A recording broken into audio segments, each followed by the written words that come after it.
will say, I don't know the total number, I know that we're over somewhere between 20 and 30 responses via email. PART1 supports extending it. Madam Chair. Joe. Commissioner Van Beek, I've read several of those emails that have come in, and most of them seem to be, misguided, thinking that a lot of the restrictions that have been put in place, the mask mandates have been, caused by the county's emergency declaration.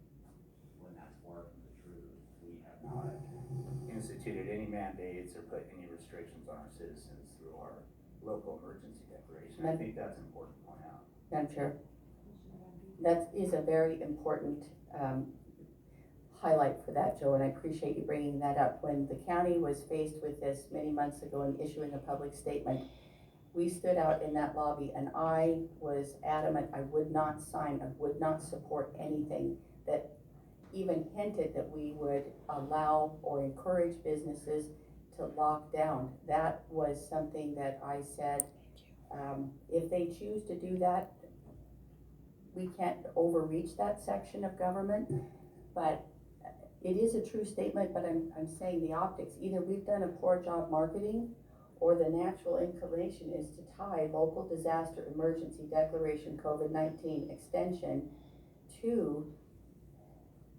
this continued climate of fear. There is a lot of fear in the county, and if we were studying, if we had more data, if it was being reported, I have asked for that information since the first meeting with Southwest District Health. We have it on audio. What's the mortality rate? What's the morbidity rate? What's the recovery rate? Those numbers, even when I ask for that consistently, they do not come back with counterweight information that would provide even statistical comparison of, and I know it's not the same, but we don't hear anything about influenza now. And last year, that was the big push. There's no guarantee that the immunity and the antibodies for this vaccine are in place. I understand there's always the chance that there could be something else. How, as a governing body, do we overlay government to plan for the what ifs? I don't know how to do that. So one thing I'd like to note, I know that I've only been in office since January, but Leslie Van Canyon Beek. County has continued the emergency declaration every single month. There was a 30-day extension each month. In Canyon County, I don't have data on this, but from what I know, economically we're doing better than any other county, and we've done that under the current declaration. We encouraged and allowed, we never shut any businesses down. Events even happened in Canyon County where they did not happen in other communities. With the current declaration, our emergency manager, Southwest District Health, businesses operated. We didn't take rights away from any people. We exceeded and excelled in supporting our businesses. Madam Chair, yes, Christine. If I might add to that, just so you're aware, Canyon County has set the standard as to how this COVID-19 pandemic has been done in the state. That I do have from the state of Idaho. The governor even has commented on it. We have set the standard. We didn't shut down businesses. We didn't make a mask mandate. And the mask mandate, shutting down businesses, that had nothing to do with the emergency declaration. That was strictly for budgetary purposes, and that's all it is. And it's just because there's some unknowns still that are out there. That's the only reason why I'm saying. I'm not disagreeing with anything that you're saying, but we did do a lot. And we did do what we set out, what we originally said we were gonna do when we sat here. We had almost 9 or 8 cities, whoever was in that room that day. We did. We followed it to a T, and we did it the right way, and it's being looked at now at a state level. And to me, that is something that we should be proud of at the county. I took over 10 days before COVID hit. That's all I've done. To me, something should be said for that. That was my point. Yeah, no, and I appreciate that, because even with all the elected officials, everybody busted their hump to make sure that we did it right, and that we stood and said, and did what we said we were gonna do. And we have stuck to that.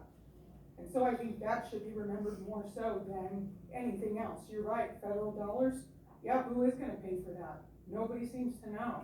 But you know what? We're still doing it the right way. Madam Chair.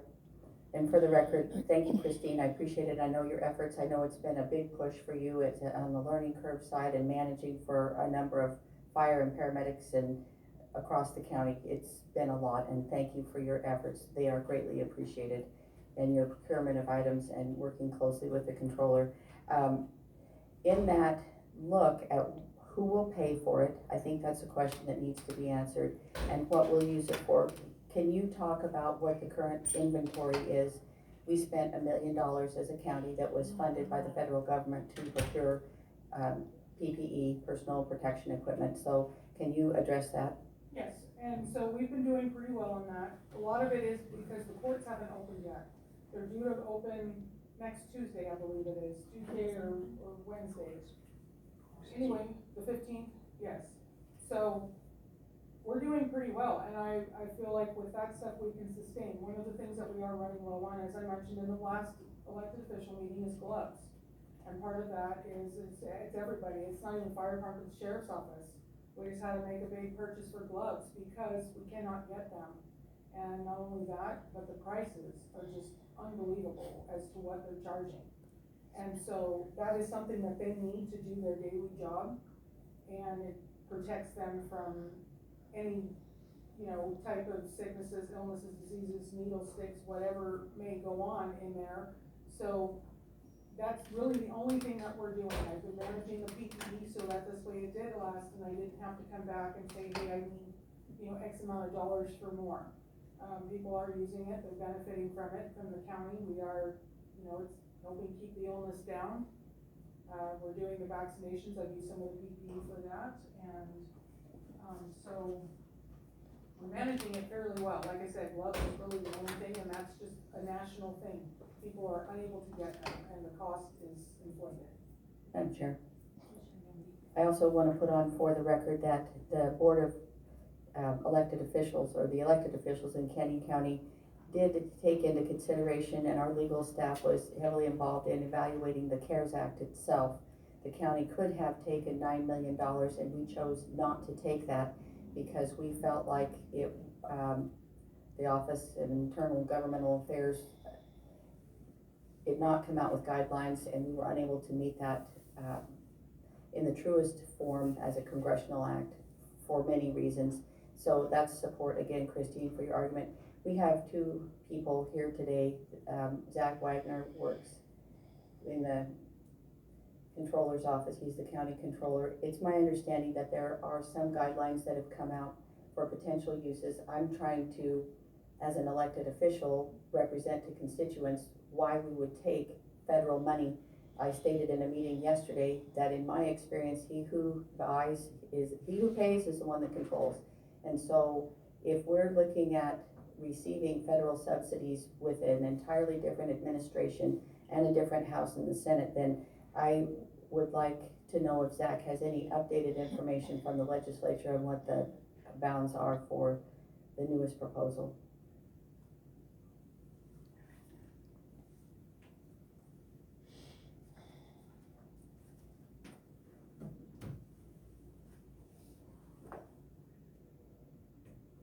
Madam Chair, Commissioner Van Beek, the federal monies that we have received through the coronavirus relief funds have been extremely beneficial in helping the county respond to the situation. By not having to dip into local funds, property tax funds, we've been able to respond to the circumstances of the pandemic with federal monies, protecting the financial interests of our local property taxpayers. The federal monies have been very beneficial in our response to this point to the pandemic. Legislation has passed the United States House of Representatives that would potentially result in a direct payment to Canyon County of $45 million. The use of those funds falls under 4 areas right now. Respond to or mitigate the public health emergency, cover costs incurred as a result of such emergency, replace revenue that was lost, delayed, or decreased, address the negative economic impacts of such emergency. In my opinion, as it stands now, those are, I would consider that a broad use at the moment. I believe that those monies would be financially beneficial to the residents of Canyon County. They would be beneficial in our response to the public health emergency. They would provide benefit in many areas to the residents of this county. Madam Chair, one of the arguments that we made as an elected official group in not taking the $9 million is that if the federal government was going to issue that they, well, through the state of Idaho, that the state of Idaho should send that directly. And so what kind of a rubric is in place for the Board of County Commissioners, which is ultimately where the responsibility I feel would lie, in figuring out with the 260,000 people in the county, how that would be meted out as far as the impact you said to respond to or mitigate the health emergency. The county spent almost $1 million in putting storefronts and plexiglass in places of high contact in offices within the county, and I think that was effective, and we did a lot of good projects. Some of the things for social distancing that you're sitting at, that was a part of that project money. But I don't know what the ongoing health emergency is in response to your comment for number one on the costs associated for ongoing. It appears that there's a decline in infection cases and that we're moving towards yellow, and the headline I saw this morning is Biden's advisors told him the emergency's over, COVID's done, send the stimulus check and let's go. So if I'm struggling to know if the national level is saying, and I can't verify that because the media, I didn't vet the news source I looked at, but for lost revenues, that would require, I think, some type of a rubric for a business that suffered economic hardship that's outside the scope of what I do. And then if the federal government wants to provide that, I didn't ask for stimulus, but I noticed that they had access to my DDA account and it goes right in. There was no, hey, would you like this? Would you not like this? It was just there. And so I still see, and I'm making an argument, I don't disagree with your position that people have suffered loss and that there's a need because the federal government created the issue, but why can't the federal government then distribute those funds directly instead of making that go through local government? Answer that question. Nobody has an answer for that question, and as far as I know, it's still for carbon chemistry. It has to make sense. We are in charge of $100 million budget. Zach, are we in debt? No, we're not in debt. Zach, do we overspend what we can collect in taxes? We don't overspend our budget, no. Okay, and if we did overspend our budget, what would the county's response be if our budget was at 100 million and we spent 120 million and non-property tax revenue was set? What would happen? We would deplete our fund balance. And then potentially have to tax citizens at a greater level because we would go back to the citizen base to meet the need for services. Is that correct? Potentially, yes. Okay. And so if that operates at the local level, that is simple math. That's carbon chemistry. And if the federal government does not have an answer for where the money is coming from other than we're making the printing press go faster, or the other option on that is that foreign governments are subsidizing the United States of America, that's a problem. And we kind of bring it back to the declaration. Okay. A lot of political beliefs, are being put out there, which I can absolutely understand and appreciate, but today, in front of us, we are considering, the declaration that's in front of us that has been vetted by, all of our other elected officials, as well as us. There has been, very vocal support from all of the other elected officials for Canyon County to support the declaration for at least a 30-day extension, to give us some time to explore and try to answer some of the questions that you have, as well as myself. I don't, I have my own personal beliefs about, COVID and the federal government and the taxing and the money issues. That's not in front of us today, though. If we don't extend the declaration, I feel like we are not serving our constituents' best interest in being able to vet the opportunities that are in front of us. And that was the only reason that I would support the declaration. And I support it because of the way that Canyon County has handled this COVID crisis. Whether it was a health crisis or an economic crisis, either way, Canyon County is the leader in encouraging personal protection, and we never shut anyone down, and we did that under the current declarations. So for me today, I'm gonna support, out of respect for our other elected officials and department heads who've asked for their professional opinions. I don't know that I want to extend it beyond 30 days, but for right now, out of respect for them, I'm going to support it. And Chair, thank you for your comments. If you could go to the last paragraph on the declaration under now therefore, could you help me? And I know some of this language comes right from the Idaho Code or the statutes, wherever that's coming from, that is a critical part of the disaster emergency declaration ability to access federal funds. But it says that it poses an ongoing risk to life and the operation of local public infrastructure, as well as to the local economy and our community's well-being, and that a local disaster emergency therefore continues to exist, and all lawful efforts should be made to protect the citizens and the property of Canyon County. And My interpretation of what that means. yes, please. My own interpretation of that would mean COVID is real. COVID does severely impact those people at risk. And so that part is very real. Anyone that has experienced the more serious COVID cases will agree to that. And it affects the operation of local public infrastructure. For example, our hospitals. Right now, our hospitals are doing very well. They have adapted to COVID, and they are recovering.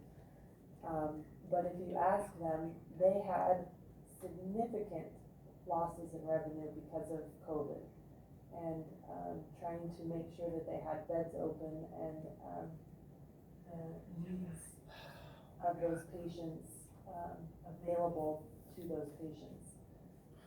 I could go into a whole nother philosophical world where I know that other people had loss of life because of those processes, so it's very frustrating to me, but that's it. Either way, whether you look at the one side or the other side, we had an ongoing risk to life because of the politicalness of COVID and the seriousness of it. So we still do have a recovery effort that has to happen to ensure the sustainability of our local hospitals. And we have to do a better job, which I think you and I, and even Commissioner White, will do a good job of making sure that we're telling our schools, no one's shutting you down. We need you to go back. We need you to look at the whole health of our community. And so then as you look at the local economy and the community's well-being, by just shutting it down today, I don't know that we're saying we're looking after the well-being of our community, because there is an option on the table in front of us that if we can recognize that there is still an emergency in our community, we might have an opportunity to Specifically, vet out some options that might help other people. and if we say no today, I don't know that we can Explore explore that option. I'm not saying that we can't, it appears with the information that was given to us that we cannot explore that option. So because of that, again, I'll support it. Madam Chair, I appreciate your comments and thank you for that. It is a big decision. We represent not just what our positions are, the 9 elected officials, we represent 260,000 people that have placed their faith and trust in what we're doing in our decision making. I received this declaration about a minute before we had this meeting. If this is No, there? we received this yesterday. Okay, thank you for that. I didn't know if this was a revised copy. Thank you for that. I wasn't sure. I have to think about this. I am charged to make unbiased decisions. I have expressed some personal feelings on this because I'm a citizen first. That's why I ran, and I represent citizens. I am not prepared to render a decision because I want to look at this more carefully. I was up until 11 o'clock last night responding to emails. I really love this job. I take it seriously and I work a lot. But this makes a difference for me personally. I always have to ask, I have to look at who I am at the end of the day and the decisions that I make. Did I make the best decision? Did I uphold my oath I just signed this morning to uphold the Constitution? There's a lot to this, a lot of optics to this, and I do appreciate all the testimony that's been put on record today, not discounting, but we do have citizens that, I am happy they're here. I'm happy that they came. We want citizen involvement. That's what drives and has driven this country. And so we're gonna have a split vote in the absence of a commissioner, that we could either continue this hearing until later in the day, or, and I'll have to say prayers over it, honestly, or we will need to, have you and Commissioner White make that decision. Tomorrow when it comes to it, I'll be on vacation. So with that, I'm not sure how you wanna run that, but that's my position. Well, if you are asking for more time for a decision, we have until tomorrow. And so we could, continue this hearing, do some more fact finding. Right, and one of the things that I'm just struggling with is, what are we going to spend the money on? Who's going to pay for it? And how are we going to decide who qualifies? We don't know any of that. So why would you If we say support no it? today, we'll never know. Thank you for that input. I appreciate that. If you say yes, we pay for it. We have to pay for it anyways. No, in we my don't. opinion. And we're not saying that we're accepting the money by today's decision, because I don't know that, I'll just say, even for the record, I don't know that I wanna make a deal with the devil either. But I don't know. We don't want to either. You just said you supported it. I don't support taking the money, I Well, support, then don't support the I mandate. support looking at our declaration. That Thank you, has Madam Chair. supported Canyon County residents for the last 12 months. So vote to end it. Madam Chair, thank you for your comments, and the public, I want to say thank you for coming today. I do care. So do I. And yes, Commissioner Smith, I know she cares. I didn't mean to, if people want to weigh in, the only thing I can say is you have a voice. You can get on county email, you can make your voice known, you have heard, and now you understand more than people that aren't here what the implications of this are. And to recap what I heard, this does not mean that the county is committing to receiving funds. It does mean the county is investigating additional information that could potentially benefit. The only thing I really see is an economic recovery, which is going to continue at the federal level to every individual in the United States, if I read that headline correctly. I need to go back and look at the news source on that. Thank you for your patience and thank you for coming today. Thank you. Would you like to continue this, or would you like to make a motion? We have a meeting that ends at 2 o'clock, or there's a, I guess tomorrow, I don't have tomorrow's calendar, Madam Chair. Give me just a moment here.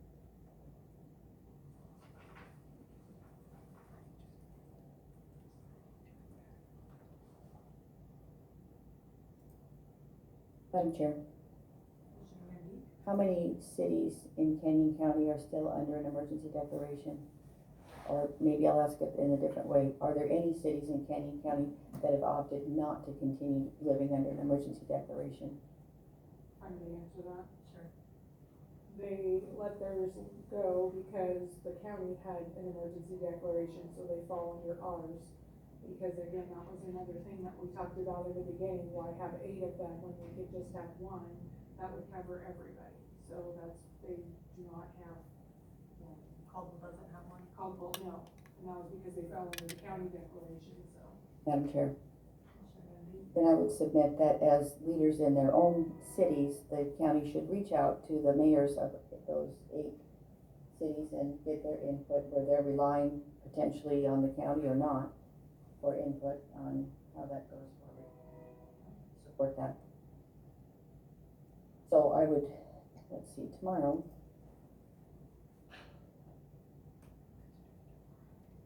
Madam Chair, there's a legal staff update that starts at 11 o'clock tomorrow. I move that we continue this discussion in the interest of garnering more time for evaluating the information, receiving public comment, and providing feedback to the board that informs a well-rounded decision. So tomorrow at 11? Yes. Motion. To continue this hearing to tomorrow at 11 a.m. Second, all those in favor say aye. Aye. The motion passes to continue this hearing to tomorrow at 11 a.m. Thank you so much for coming, everyone. That concludes this Will that meeting. be here and will that be on the website so people would know that? Yes, it'll be agendized as a continued hearing for tomorrow.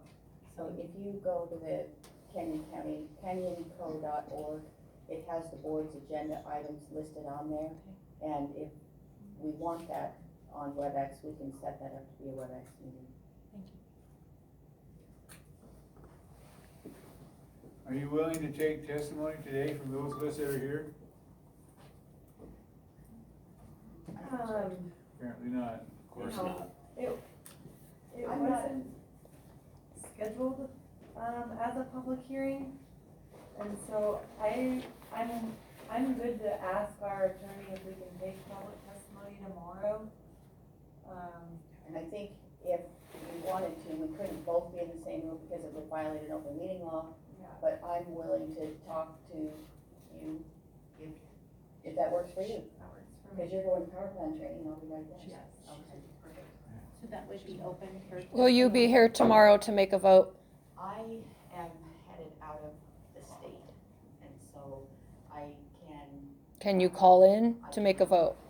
if I'm not, I might be. We would really like you here to be here to make a vote, or somehow Absolutely. be present to make a vote. I appreciate that. So tell me who you are. My name's I'm Tony Bruner. You look really familiar. Yes, I think I've met you, but it was a few years ago. Okay. Oh, very well. Yeah. You know, except for people's rights. So you don't care that there's $45 million on the table? Nope. We don't want the money. We want our freedoms back. It's an emergency. I lost my businesses because of this. And so we were at the verge of eviction. And we could collect businesses. Let me put it this way. If 2 years ago, in 2018, the president would have called a national emergency because somebody had the flu, there was a flu going around, what would we have thought? That's ridiculous. I This think year, she stands the same. This year, I wanna hear what you're saying. this year was just another flu epidemic, except for the fear-mongering CCP, Chinese Communist Party, and the Jesuit fear-mongers. One wants to take us politically, the other wants to destroy our Constitution for religious purposes. There was no epidemic this year. There's been worse years of people dying from the flu than this year. from COVID. Absolutely. And there was no reason The for it mortality other rate's than lower the this year. fear-mongers that want to destroy our nation. And that's what this is all about. They're trying to buy up Idaho, they're trying to buy up different areas of the United States, and to destroy our Constitution, and take us politically and spiritually. And I agree. And we need to not allow that to continue to happen. Yes. And tell me your name. I'm Tosh McCain. Yeah, I don't know where I know you guys, but you just look so familiar, so. Concerned citizens. Is that where it's at? And I'll we've tell been you, here it's so since- refreshing to hear. Yes. When I started listening to you Yeah. speak, Yes, I thought, my God, we may have a chance. yes, yes. Because without the reasonings that sorry, the common sense that you speak with is what the rest of them lack. And I'm not pointing fingers, but where's the emergency? My wife works at the hospital. Oh, They're does not, they're not overwhelmed. They're not short on stuff. Nobody's got the flu anymore. It's all COVID. Where's the emergency? They said something else about, if they get this money, that it'll go to the people struggling. Where's the proof? What do these small businesses get? The percentage of the federal funds don't go to small businesses. This goes to the bigger corporations. And it doesn't matter if you've ever seen Mad World, which was a great, this is like the 1960 movie, but he said, it doesn't matter how we divide this pie, nobody's gonna be happy. And Well, so, the people don't see it. yeah. The people like us do not see. Where's the okay, emergency? Mhm. it's all going to corporations. Hospitals. Hospitals. Well, I meant to make that argument, the hospitals have, The hospital. they've been living with a large, they make a lot of money, hospitals they make do. a lot of money. Yeah. And so. They were never struggling. I couldn't see my baby, my The grandson, people. New Year's Day be born because of this craziness. Well, And it's so unfortunate that we can't go in and see our loved ones in the hospitals and depriving us of our rights, our natural rights, just to see our families. my husband has a large population in his family that are respiratory therapists, and they've continued to work. His parents are 97 and 93, and they don't wear masks. They said, we've lived a good life. We're willing to take our chances. We're not going to a home. And they have people constantly in and out of their homes and have not been sick. I know there are people, and we don't know that. As a health major, I understand genetically there's certain markers on your